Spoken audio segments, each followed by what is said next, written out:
Garib Kalyan, Desh Ka Kalyan. We believe in empowering the poor. The earlier approach of tackling poverty through entitlements had resulted in very modest outcomes. When the poor became empowered partners in the development process, government's power to assist them also increases manifold. With the pursuit of Sabka Saath, in these 10 years, the government has assisted 25 crore people to get freedom from multi-dimensional poverty.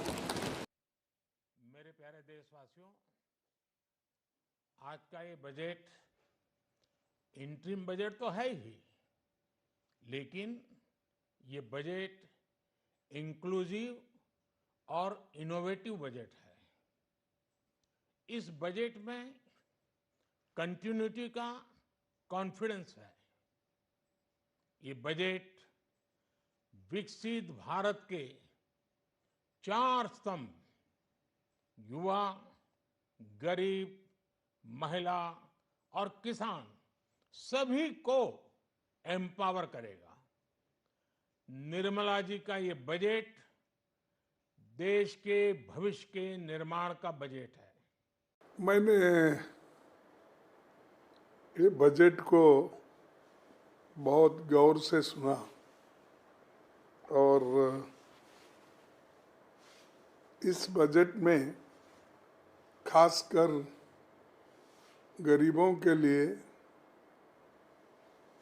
Lower middle class के लिए और middle class के लिए भी कुछ भी उन्होंने नहीं दिया। और दूसरा जो है, ये अंतरिम बजट रहने की वजह से उन्होंने कोई ठोस अनुष्ठान करने का बजट नहीं दिया। सिर्फ काम चलाने के लिए डे टू डे अफेयर्स के लिए ही उनका बजट है। पिछले 10 साल में सरकार ने जितने वायदे किए थे उसका ब्यौरा उन्होंने नहीं दिया। उसमें कितने पूरे हो गए और कितने बाकी है, और बजट में उन वायदों का क्यों नहीं जिक्र किया। आप तो कहते हैं हमने बहुत कुछ किया, तो आप कंपैरेटिव स्टेटमेंट देना चाहिए कि ये 10 साल में हमने ये वायदे किए थे और ये निभाए, लेकिन वो उन्होंने कभी नहीं दिया। वो हमेशा 2014 की ही बात करते, 14 से पहले क्या था, क्योंकि ऐसा उनको महसूस होता है कि 2014 में ही देश को आज़ादी मिली है और मोदी जी आने के बाद ही देश डेमोक्रेसी को देख रहा है और प्रधानमंत्री बने हैं। नहीं तो बाकी पहले प्रधानमंत्री कोई नहीं थे या यहाँ पर लोकतंत्र भी नहीं था। इस भाषा में उन्होंने अपना बजट पेश किया है। मैं पूछता हूँ, सच उन्होंने जो वायदे किए थे 2 करोड़ नौकरियों का कहाँ तक पहुँचा? 15-15 लाख रुपए काले धन बाहर से लाकर देने का, और किसान का इनकम डबल करने का, एमएसपी बढ़ाने का, ये सब उन्होंने कहना था। पहले हमने ये वायदा किया था एमएसपी का, आज ये है। पहले हमने ये वायदा किया था इनकम डबल बनाने का, अब ये है। इसके बारे में कोई जिक्र उनका नहीं है, उन्होंने पूरा भी नहीं किया। 100 स्मार्ट सिटी बनाने का वायदा किए थे, क्या पूरे हो गए, अधूरे हैं? कहाँ तक आपने कंप्लीट किया, वो भी आपने नहीं बताया। उसके बाद मैं और एक आपको इम्पोर्टेंट चीज़ बताना चाहता हूँ कि यूपीए के दौरान एग्रीकल्चर जो डेवलप होता था 4% औसत होती थी, 4% ग्रोथ होती थी, लेकिन आज वो 4% घटकर केवल 1.8 कैसे हो गया?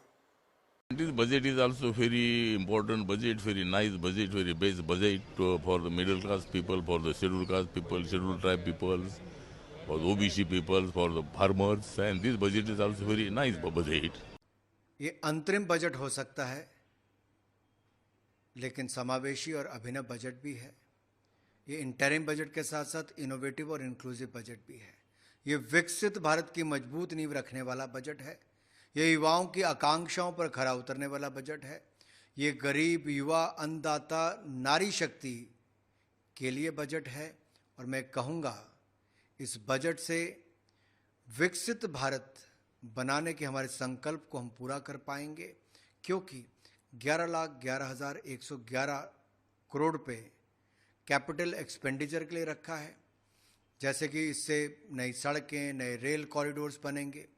और रेल कॉरिडोर्स की जब बात करते हैं, चाहे सीमेंट हो, एनर्जी हो, मिनरल्स हो, उनकी ढुलाई के लिए हो, एक्सपोर्ट करने के लिए, पोर्ट तक जाने के लिए तब उसका कॉरिडोर बनेगा। फिर आरामदायक ट्रेनें बने, 40,000 बोगीज की रेनोवेशन होगी वंदे भारत की तर्ज पे। गरीब को, मध्यम वर्ग को एक आरामदायक ट्रेन की सुविधा भी मिलेगी।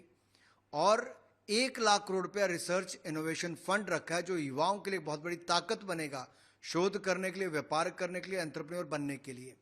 इसी तरह से ही 3 करोड़ बहनों को लखपति दीदी बनने का इससे अवसर मिलेगा। 4 करोड़ पक्के मकान हमने अब तक बना कर दिए, अब 2 करोड़ पक्के मकान और गरीबों को बना कर देंगे। मध्यम वर्ग का अपना मकान हो, उसके लिए नई नीतियां हम लोग लाने वाले हैं, ताकि हर मध्यम वर्ग के व्यक्ति के पास अपना मकान हो, चाहे चाल में रहे। कहने में और करने में जमीन आसमान का अंतर है, और यही हम 10 साल से देखते आ रहे हैं। 2014 में जो लंबे चौड़े वादे किए थे अपने कैंपेन में, वो आज तक नहीं हुआ। ज्ञान का एक नया डेफिनेशन मिला, पर ज्ञान में गरीबों के लिए क्या इस बजट में आया, युवाओं के लिए क्या आया, नारी शक्ति के लिए क्या आया? कुछ भी नहीं आया है, सिर्फ उनको ठेंगा दिखा दिया गया। मैं कहती हूँ, ठंडे मौसम में ठंडा पानी आम जनता की उम्मीदों पे डालने का काम इस बजट में किया है। मैं नंबरों में नहीं जाऊंगी, नंबर अब देश की जनता। देखिए, अब ये हमारी सरकार के इस कार्यकाल का आखिरी बजट है। इंटरिम बजट है, आप सभी जानते हैं, तो पूर्ण बजट तो है नहीं, लेकिन फिर भी हमें पूरी उम्मीद है कि इस बजट में, जैसे ये 6वां बजट है, हर बजट में हमारे वित्त मंत्री जी ने देश की इकोनॉमी को नई ऊंचाइयों पर ले जाने की दिशा में बजट प्रस्तुतिकरण किया है। तो आज भी जो एक बड़ा लक्ष्य हमने रखा है विकसित भारत बनाने का, $5 ट्रिलियन इकोनॉमी बनाने का, उस लक्ष्य को पूरा करने की दिशा में इस बजट के प्रावधान होंगे। हम सभी को उत्सुकता से इंतजार है और मेरी शुभकामनाएं भी हैं। असली बजट तो जुलाई में आएगा, इंटरिम बजट में कोई ऐसी बात नहीं। क्या क्या बेनिफिशियल चीजें थी, अगर आपको लगा हो या जो बताना चाहें आप? मुझे कुछ बताना नहीं है, ये तो वही पुराना बजट चल रहा है, जो काम है वो करनी है, ठीक है, चल रहा है। रोजगार के अवसर बढ़ेंगे और बहुत सारे हम उम्मीद करते हैं कि लोगों को फायदा हो। हमारी तो यही है कि वतन आगे बढ़े, तरक्की करे, इन्फ्लेशन डाउन आए, एम्प्लॉयमेंट बढ़े, इंडस्ट्रीज बढ़े। हमारी यही तो ख्वाहिश है। टूरिज्म बढ़े। G20 में जो आए थे, टूरिज्म की मीटिंग हुई थी कश्मीर में, हम उम्मीद करते हैं कि बाहर से और लोग आएंगे टूरिज्म में। और अभी बर्फ़ पड़ी है अच्छी, तो स्कीइंग के सीज़न शुरू हो जाएगा, उम्मीद करते हैं वो भी आएंगे। महिलाओं के लिए लखपति बनेगी और बाकी सारी चीजें। बहुत अच्छा है, वो लखपति बनेगी, इंडिपेंडेंट हो जाएंगी, उससे घर और भी आबाद होगा। हम उम्मीद करेंगे कि वो नरम रहेंगी, ये ना हो कि फिर शादियां टूट जाएंगी। ये नहीं होना चाहिए, क्योंकि आजकल की हालत तो वैसी हो रही है कि शादी ज़्यादा देर चलती नहीं है। उसकी तरफ भी हमें ध्यान चलना चाहिए कि कैसे घर चलें, घर आबाद रहें, शादियां आबाद रहें, ये ज़रूरी है। मेरे हिसाब से इस साल भी बहुत ही ज्यादा निराशापूर्वक ये बजट रहा है। देश में महंगाई और बेरोजगारी चरम सीमा पे है, पर इस बजट में कुछ भी नहीं बताया गया कि सरकार क्या कदम उठाएगी जिससे कि महंगाई और बेरोजगारी से लड़ा जा सके। जेंडर बजट हर साल 5% के अराउंड होता है। हम महिलाएं देश में 50% हैं, फिर भी जेंडर बजट सिर्फ 5% के अराउंड होता है। आज महिलाएं वर्क फोर्स में सिर्फ 23% हैं, सिर्फ 10% स्टार्टअप्स महिलाएं ओन कर रही हैं, सिर्फ 20% MSMEs महिलाएं ओन करती हैं। तो बजट में क्यों नहीं इस बारे में बात करी गई कि किस तरीके से महिलाओं को वर्क फोर्स में ज्यादा पार्टिसिपेशन करने का मौका दिया जाएगा। हम ये देखते हैं कि महिला सुरक्षा पे वही घिसी-पिटी स्कीमें बार बार आ जाती हैं, बेटी बचाओ बेटी पढ़ाओ। अरे सिर्फ नारेबाजी से थोड़ी ना बेटियां बचेंगी बेटियां पढ़ेंगी। क्यों नहीं इस बार बजट में बताया गया कि हर डिस्ट्रिक्ट में किस तरीके से फास्ट ट्रैक कोर्ट्स बनाए जाएंगे, पुलिस के संसाधन, पुलिस की जवाबदेही किस तरीके से बढ़ाई जाएगी। आज अगर आप दिल्ली पुलिस को भी देखें तो सिर्फ 11.75% महिला पुलिस फोर्स में है। तो कैसे ये नंबर बढ़ाया जाएगा? क्यों स्वास्थ्य के बारे में, क्यों एजुकेशन के बारे में और बात नहीं करी? तो मेरे हिसाब से एक आम इंसान के लिए ये बहुत ही ज्यादा निराशापूर्वक बजट रहा है और मैं काफी डिसअपॉइंटेड हूँ। आज बजट भी पेश किया गया है सर। आज का बजट जो है इंटरिम बजट था, लेकिन जो भाषण वित्त मंत्री महोदय ने दिया वो एक चुनावी भाषण लगा, मुझे एक इलेक्शन स्पीच लगा। और अपनी सरकार का गुणगान ही करना है वो तो हर सभा में नेता भाजपा के करते ही हैं, लेकिन मुझे उम्मीद थी कि इंटरिम बजट में भी कुछ ऐसे कदम ले सकते थे जिसमें लोगों को राहत मिलती। ना तो उसमें महंगाई को कम करने के उपाय बताए गए हैं, ना रोजगार पर को ध्यान केंद्रित किया गया है। ले देकर सिर्फ अपना गुणगान किया है, अपनी पीठ थपथपाई है और इस पूरे भाषण में कुछ ऐसा नया निकल कर नहीं आया जिससे जनता को कुछ उम्मीद जग सकती है। और मैं जानता हूं कि बजट इंटरिम था और जिस तरह सरकार कह रही है कि अगला बजट हम बाद में पेश करेंगे, उससे कहीं ना कहीं बहुत ज्यादा अति आत्मविश्वास दिखता है, ओवर कॉन्फिडेंस दिखता है। लेकिन ये एक ऐसा अपॉर्चुनिटी थी सरकार के पास, वित्त मंत्री जी के पास, कि वो कहीं ना कहीं किसानों के लिए, नौजवानों के लिए, मध्यम वर्ग के लिए कोई राहत नहीं दी गई है।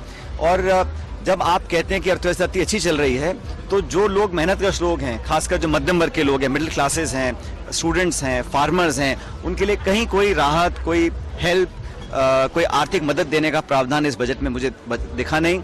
जैसे मैंने कहा, अधिकांश बजट सिर्फ अपना गुणगान किया, अपने कार्यकाल की सफलताओं को किया। जैसे राष्ट्रपति महोदय का जो भाषण था उसको भी एक पॉलिटिकल भाषण की तरह इस्तेमाल किया। आज का जो इंटरिम भाषण स्पीच थी वो भी देखिए पॉलिटिकल थी और पूरी तरह चुनावों को लेकर वो भाषण दिया गया था। जो भारतीय जनता पार्टी शासित केंद्र सरकार ने आज बजट प्रस्तुत किया है वो बिल्कुल इस बात को साबित कर देता है कि ये एक जुमलों की सरकार है। मोदी जी ने वादा किया था 2014 में कि बहुत हुई बेरोजगारी की वार, अब की बार मोदी सरकार, कहा था कि हर साल 2 करोड़ नौकरियां देंगे। आज 10 साल बीत गए, कहां है नौकरियों का हिसाब किताब? क्या 20 करोड़ नौकरियां इस देश के लोगों को मिली हैं? बिल्कुल नहीं मिली। बहुत बड़ी बात होगी अगर 1 करोड़ भी नौकरियां पिछले 10 सालों में मोदी सरकार ने देश के युवाओं को दी हैं। आप प्राइवेट नौकरियां छोड़िए, आज के दिन में सेंट्रल गवर्नमेंट की 10 लाख से ज्यादा वैकेंसियां खाली हैं, पोस्ट खाली हैं, लेकिन वहां पे भर्तियां नहीं हो रही हैं। तो जो युवा रोजगार ढूंढ रहे हैं, ना उनको प्राइवेट सेक्टर में नौकरियां मिल रही हैं, ना उन्हें सरकारी सेक्टर में नौकरियां मिल रही हैं। आज फिर से एक नया जुमला हो गया कि 55 लाख नौकरियां हम देंगे। भाई अभी तक 10 साल में कितनी नौकरियां दी? दूसरी बात, महंगाई की वार शायद आज जितनी है 10 साल पहले भी उतनी नहीं थी। आज आटा, दाल, सब्जी, LPG, पेट्रोल, डीजल, एक आम आदमी को, एक आम परिवार को जो खर्चा करना है उसको अपना महीने का खर्चा नहीं चल रहा है। लेकिन आज के बजट में भी महंगाई की वार कम करने के लिए एक भी कदम नहीं उठाया गया है। दिल्ली के प्रति सौतेला व्यवहार हमेशा केंद्र सरकार करती आई है, उन्होंने उसी ट्रेंड को कंटिन्यू किया है। दिल्ली को अगर अपना rightful share of central taxes मिले जो दिल्ली के लोग इनकम टैक्स के तौर पर देते हैं, तो दिल्ली को कम से कम केंद्र सरकार से 15,000 करोड़ मिलना चाहिए। लेकिन कितना मिला है? 1,000 करोड़। दूसरी बात, देश भर की अर्बन लोकल बॉडीज के लिए केंद्र सरकार ने बजट में पैसा रखा है, लेकिन दिल्ली की MCD के लिए 1 रुपया भी नहीं रखा है। तो ये बिल्कुल साफ है कि दिल्ली के प्रति सौतेला व्यवहार है। लेकिन दिल्ली सरकार दिल्ली के लोगों के विकास के प्रति प्रतिबद्ध है। हम तो काम करते रहेंगे, लेकिन केंद्र सरकार का ये सौतेला व्यवहार ठीक नहीं।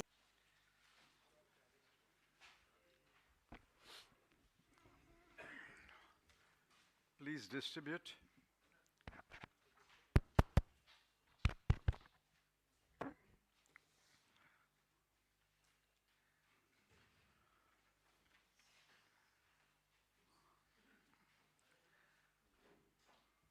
Everybody's got it. Are you ready, gentlemen and ladies? Are you all ready? All right.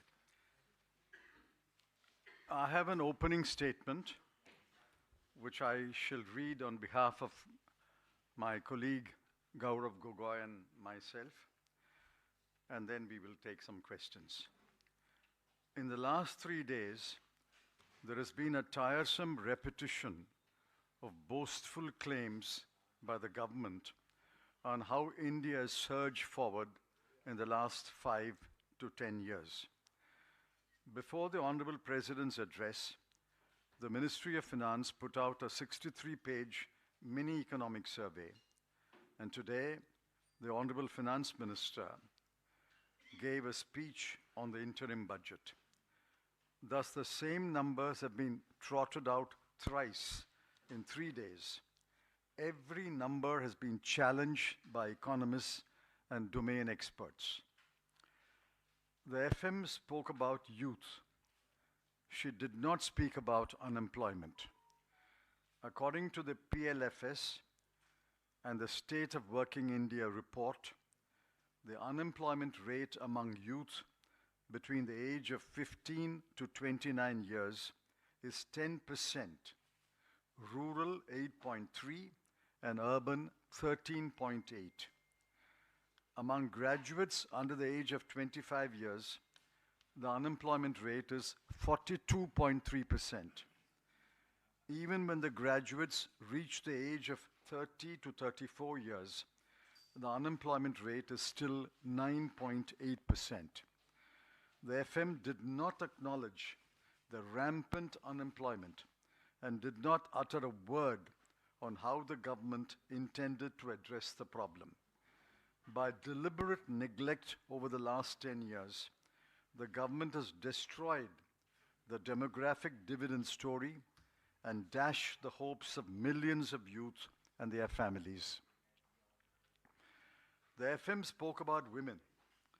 The topmost concerns of women are the rising crime against women and widespread unpaid employment. NCRB data shows that crime against women arose by 4% in 2022 compared to 2021.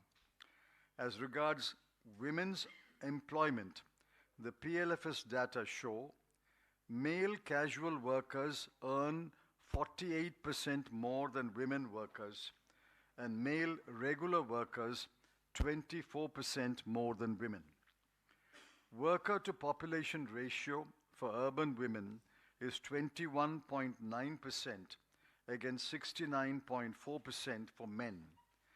Labor force participation rate among urban women is 24% against 73.8% for men. The FM spoke about farmers. Every farmer will tell you a story of how he is unhappy doing farming. The FM did not reveal the number of suicides among farmers, including agricultural labor. The numbers in 2020, 2021, and 2022 are 10,600, 10,881, and 11,290 respectively. The wrath of the farmers was seen by the whole world when they protested against the 3 unjust farm laws passed without consulting them. The FM did not even acknowledge the causes for the plight of the farmers: rising input costs, insufficient and uncertain MSP, biased import and export policy, and crop insurance that is either absent or denied. Under the NDA's 10-year rule, a happy farmer is an oxymoron. The FM spoke about GDP, but she did not speak about the per capita income. She spoke about free grain to 80 crore persons, but she did not speak about India's rank in the global hunger index, or to widespread malnutrition among children, leading to a high proportion of stunting and wasting.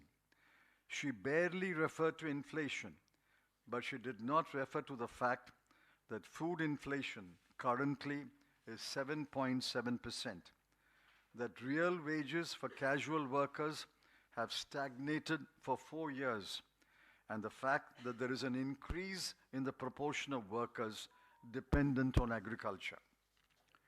The boasts about establishing numerous educational institutions and aims like hospitals must be pitted against the facts that thousands of teaching posts are vacant in central universities and central government established institutions, especially posts reserved for SC, ST, and OBC.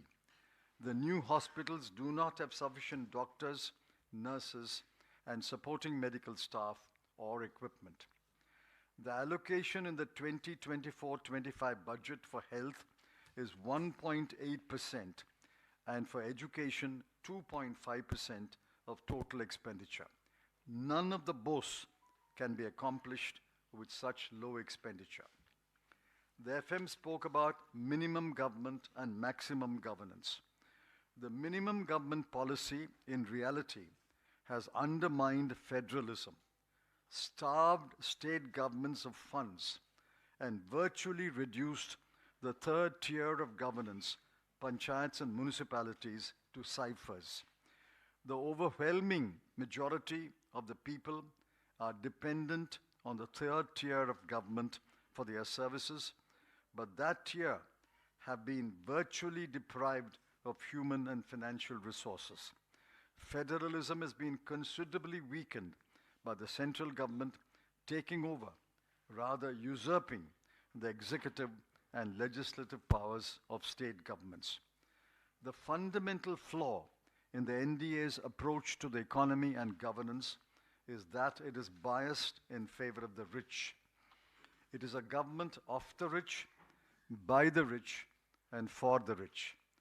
The government is either ignorant or callous to the fact that the top 10% owns 60% of the nation's wealth and earns 57% of the national income, and that income inequality has widened significantly in the last 10 years. This outcome is because of the lower growth rate during the 10-year period, as against the UPA period. In the last year of UPA, 2013-14, we left a GDP growth rate of 6.4% and an average growth rate of 7.5%. In the NDA period, the average growth rate has been less than 6%. Since it is an interim budget, I shall say no more. However, the interim budget and what went before in the last 10 years have left us with a lot to talk about in the days ahead. Now I shall request my colleague, Mr. Gaurav Gogoi, to say the substance of my statement in Hindi.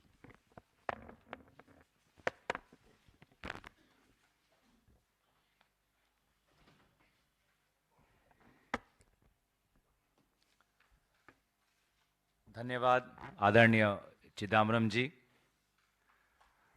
दोस्तों, प्रधानमंत्री मोदी जी के सरकार की इस आखिरी budget में गरीब को खोखले वायदे के अलावा कुछ नहीं मिला। मध्यम वर्ग, उनका तो नाम भी आजकल प्रधानमंत्री और वित्त मंत्री अपने बजट स्पीच में लेना बंद कर चुके हैं। और ये जो सरकार है, सिर्फ वे चुने हुए उद्योगपति जो प्रधानमंत्री मोदी जी के करीब है उनके लिए है। ये सरकार अमीरों की है, अमीरों के लिए है, अमीरों के द्वारा संचालित है। और यही इस बजट में देखा। गरीब के लिए खोखले वादे और मध्यम वर्ग को तो अनदेखा ही कर दिया है। मैं सबसे पहले बात करना चाहूंगा किसानों की। किसानों की आय दुगनी करने की वादे तो इस सरकार ने की, लेकिन वास्तविक यह है कि किसान आज भी आत्महत्या पर अपने जिंदगी के आखिरी दिन में ये सोचता है कि मैं अपने आजीवन मैं स्वयं ले लूं। और आंकड़े यही कहती है, चाहे आप 2020 का देखें, 21 या 22 का देखें, लगभग हर साल 10,000 से 11,000 भारत के किसान आत्महत्या के लिए मजबूर होते हैं। और अफसोस की बात है कि उनका उल्लेख इस बजट में नहीं था। पूरे देश के किसान मोदी जी के 3 काले कानून के विरोध में आए और उन्होंने जो साल भर आंदोलन करने के बाद जो मांगे रखी, उन मांगों को भी आज इस बजट के वक्तव्य में नजरअंदाज किया जा रहा है। उनकी मांग थी एमएसपी को लेकर कि उसको एक कानूनी दर्जा मिले, वो एमएसपी पे कुछ नहीं। उनकी मांग थी कि जो आयात और निर्यात की जो नीति है वो किसान के पक्ष में होने चाहिए, लेकिन हम देख रहे हैं बार बार, चाहे महाराष्ट्र हो, गुजरात हो, जब भी किसान की फसल अच्छी होती है सरकार किसान के पक्ष नहीं लेती और ऐसे कुछ नीति हाथ में लेती है जिससे कि किसानों को नुकसान पहुंचता है। हाल में ही हमने प्याज के किसानों की दुर्दशा देखी और कोई भी उल्लेख हमें इस सरकार से नहीं मिलता। आज फसल बीमा योजना पूरी तरीके से आज विफल हो चुकी है। किसान बार बार प्रीमियम तो देता है, लेकिन उसको जो क्लेम में जो इतनी सहायता मिलनी चाहिए वो सहायता उसको नहीं मिलती। मैं किसानों के बाद युवाओं की करना चाहूंगा, जो आज बेरोजगारी से लड़ रहा है, जूझ रहा है। और ये मैं नहीं, ये सरकारी तथ्य कहते हैं। चाहे आप पीरियोडिक लेबर फोर्स सर्वे का डाटा पकड़े जुलाई 2022 से जून 2023 तक, या स्टेट ऑफ वर्किंग इंडिया का रिपोर्ट 2023 पकड़े, आज जो 15 से 19 साल के बीच में जो युवा है भारत में, उनमें से 10% युवा आज बेरोजगार है। और चिंता की बात यह है कि उच्च शिक्षा पाने के पश्चात भी अगर हम तथ्य देखें, जो 25 वर्ष के आयु में हमें दिखाई देता है जो ग्रेजुएट्स हैं, उनमें भी बेरोजगारी की समस्या बहुत ही संवेदनशील है और लगभग 40%, 42.3% बेरोजगार ग्रेजुएट आज ये भारत की वास्तविक स्थिति है। जो हमारी आज की तारीख में युवाओं की जो शक्ति हमको और बढ़ानी चाहिए थी, आज उस युवा शक्ति पर ये मोदी सरकार उनके सपनों पर आज बुलडोजर चला रही है। महिलाओं की बात बार बार की जाती है, लेकिन महिलाओं के प्रति जो आज भी क्राइम हो रहा है या जिस प्रकार से महिलाओं को धीरे धीरे लेबर फोर्स में जो उनका हक होता है कि पुरुष के जितना उनको वेतन मिले या लेबर में उनको और भागीदारी का एक मौका मिले, वो भी आज हम नहीं देख पा रहे। महिलाओं के प्रति क्राइम, आज NCRB national crime records bureau का डाटा देखें तो 2022 में 4% बढ़ोतरी हुई है अगर आप 2021 के तुलना में देखें। अगर आप मेल कैजुअल वर्कर्स का देखें तो वो लगभग 50% ज्यादा कमाते हैं महिलाओं कैजुअल वर्कर्स के तुलना में। लेबर फोर्स का पार्टिसिपेशन रेट भी अगर देखें विशेष रूप से शहरी महिलाओं के बीच में, तो वो भी सिर्फ 24% ही है, जबकि पुरुषों का लगभग 70% यानी कि 73.8% है। तो महिलाओं को भी जो उनका हक आज की सरकार में, आज के माहौल में मिलना चाहिए, वो नहीं मिल रहा।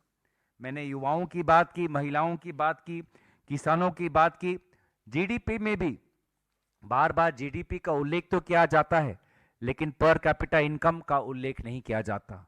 80 करोड़ लोगों को मुफ्त में अनाज तो मिलता है, लेकिन कुपोषण जो आज भी एक बहुत बड़ी समस्या है, उसको लेकर हम बात नहीं करते। बच्चों के बीच में जो स्टंटिंग और वेस्टिंग की समस्या है, अनीमिया की जो समस्या है, ये जो सच्चाई है आज देश की, इस सच्चाई को बार बार छुपाने की कोशिश मोदी जी करते हैं।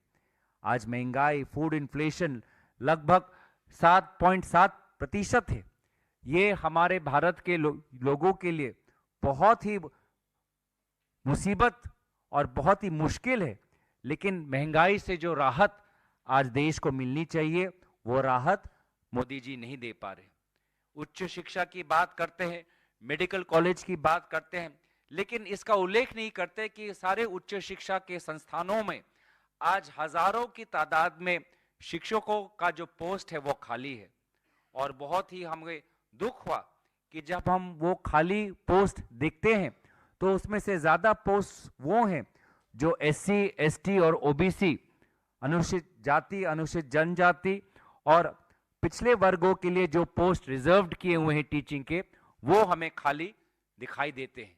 तो ये सरकार बार बार अनुसूचित जाति, अनुसूचित जनजाति और पिछले वर्ग की बात तो करती है, लेकिन उनका जो हिस्सा होना चाहिए टीचिंग पोस्ट में या सरकारी पदों में, उसके बारे में ये सरकार कुछ नहीं कर पा रही। अस्पताल तो खोल रही है, लेकिन अस्पतालों में ना डॉक्टर दिखाई देता है, ना नर्स मिलती है, ना कोई अगर स्कैन करवाना हो तो उस प्रकार का इक्विपमेंट। तो शिक्षा और स्वास्थ्य जो किसी भी समाज के लिए अनिवार्य है, जितना बजट में मिलना चाहिए नहीं मिल रहा। 2024-25 के बजट में स्वास्थ्य के लिए 1.8% और शिक्षा के लिए 2.5% ही टोटल एक्सपेंडिचर का ये जो अमाउंट रखा गया है, ये बहुत कम है और इससे भारत आगे नहीं बढ़ सकता। तो ये अगर हम यूपीए की तुलना में देखें तो 2023-24 में जब हमारी सरकार, हमने ये सरकार छोड़ी तो जीडीपी दर लगभग 6.4% था और एवरेज ग्रोथ 7.5% था। अब जब से मोदी जी की सरकार आई है, एवरेज ग्रोथ रेट कम हो चुकी है और 6% से भी कम है। तो ये अभी इंटरिम बजट है, लेकिन इस इंटरिम बजट से भी लोगों की बहुत अपेक्षा थी। ये अपेक्षा आज पूरी तरीके से आज बहुत लोग मायूस हैं और जो उन्होंने अपेक्षा की थी, अपेक्षा के अनुकूल आज इस सरकार ने काम किया है। तो इसी पे हमने अपनी ओपनिंग स्टेटमेंट आदरणीय चिदम्बरम जी ने आपके सामने रखा, उसका अनुवाद मैंने करने की कोशिश की और अगर आपके पास कोई सवाल हो तो निश्चय ही चिदम्बरम जी आपके सवालों का जवाब देंगे। धन्यवाद।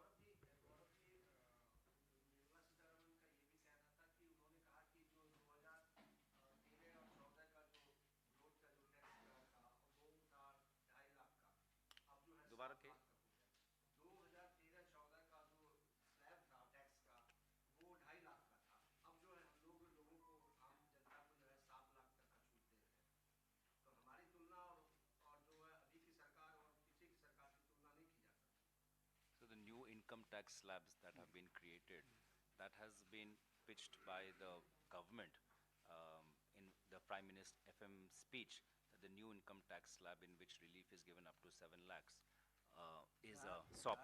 That relief, you can translate it. Yeah. That relief was given last year. This year, the rates have not been changed. That relief was given last year. But we have shown calculations that for many categories of income taxpayers, the old system is better. So what did they do last year? They made it mandatory to switch over.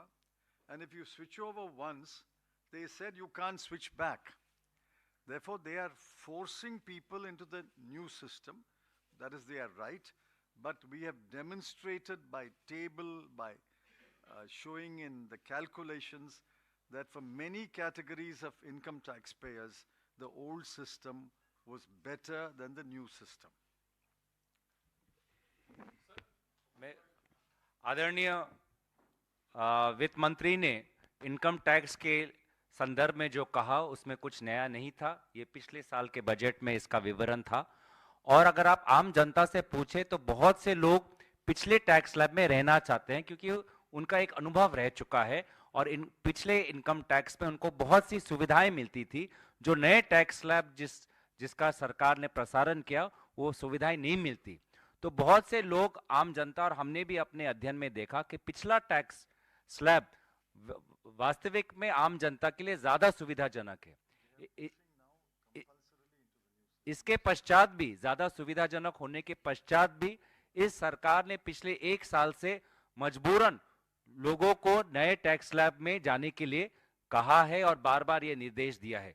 ये लोगों की स्वतंत्रता और लोगों की उनकी जो ख्वाहिश थी कि पुराने टैक्स स्लैब में रहकर वो उनको ज्यादा सुविधाएं मिले, उसके खिलाफ है। और हमने भी अपने अध्ययन में देखा है कि लोगों के लिए पुराना टैक्स स्लैब ज्यादा अनिवार्य है, लेकिन ये सरकार की स्वेच्छा है। लेकिन सरकार ने कुछ नया मध्यम वर्ग के लिए इनकम टैक्स के राहत को लेकर इस इंटरिम बजट में नहीं कहा। If they were fair, they should leave the choice to the income taxpayer. The income taxpayer should have a choice of either sticking to the old system or the new system. Why are they compelling, forcing people to go to the new system? जैसे कि कहा गया है कि लोगों को मजबूरन नए टैक्स स्लैब में धकेला गया है इस सरकार के द्वारा, और लोगों की स्वतंत्रता होनी चाहिए कि वो अपने अनुसार उनके इनकम और उनके प्रोफेशन को देखते हुए वो अपने अनुसार खुद चयन करे कि वो पुराने टैक्स स्लैब में रहना चाहते हैं या नया टैक्स स्लैब में।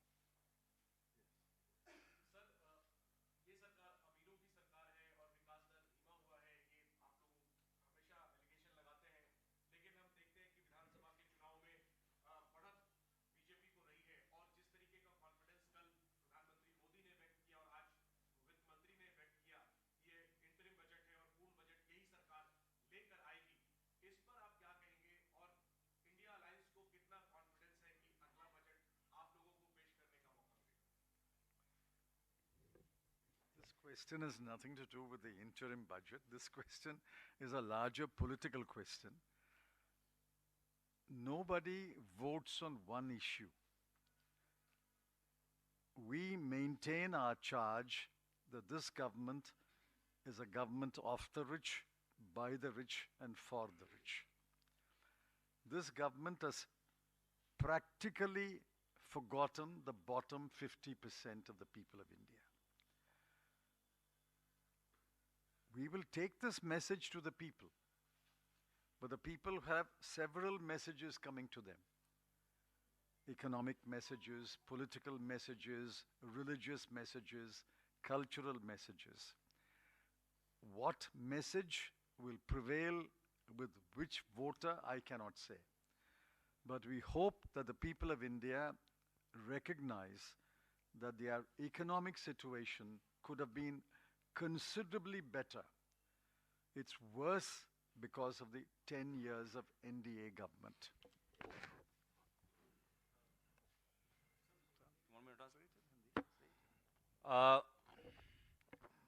आपका सवाल विधानसभा चुनाव से जुड़ा हुआ है। विधानसभा चुनाव में मतदाता बहुत से विषयों को देखता है। आज हम सिर्फ आर्थिक विषय की बात कर रहे हैं और ये सच्चाई है, क्योंकि अगर आप आर्थिक असमानता देखें गरीब और अमीर के बीच में, तो ये सच्चाई है कि अमीर और अमीर हो चुका है, गरीब और गरीब हो चुका है। इसको कोई नकार नहीं सकता। और ये डाटा सरकार के पास भी है और ये डाटा यूएनडीपी अन्य विशेष अंतर्राष्ट्रीय एजेंसीज के पास भी है कि असमानता, वाइडनिंग इनकम इक्वालिटी भारत की एक सच्चाई है। करोड़पति अरबपति बन रहे हैं, number of billionaires have increased, but the poor have remained worse off because of inflation. और जहाँ तक बात लोकसभा की आती है, मुझे लगता है कि कहीं ना कहीं ये सरकार की अहंकार है कि उनको लगता है कि जनता उनके पक्ष में है, जनता के बीच में वो गए नहीं है। तो ये सरकार की अहंकार भविष्य में बहुत महंगा उनके लिए पड़ सकता है।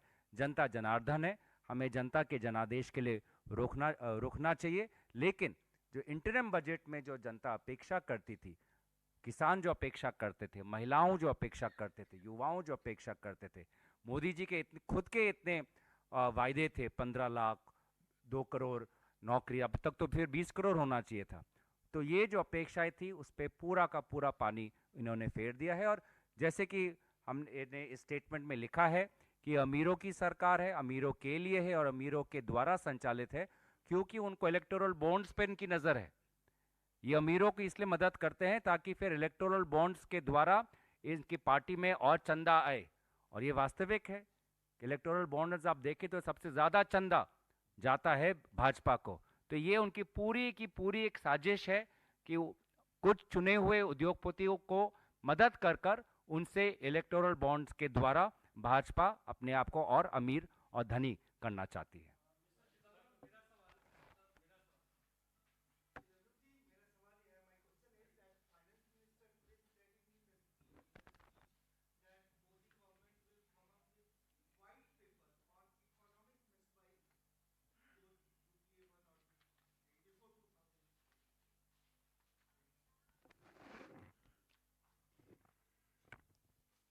We welcome the white paper. If the white paper is anything like the 63-page mini economic survey, we will respond to that white paper. We are today responding to the 63-page mini economic survey and the 32-page budget speech. If a 100-page white paper comes, we will respond to that also. We are not afraid of a white paper.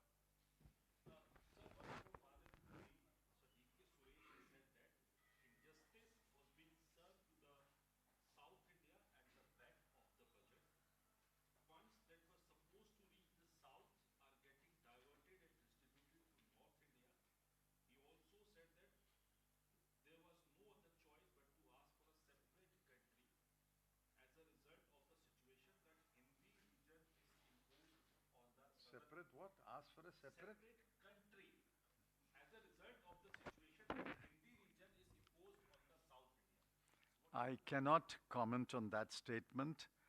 You have to ask him, but it is not the policy of the Congress party or the position of the Congress party to ask for a separate country. That I can deny. For the rest, you have to ask Mr. Suresh.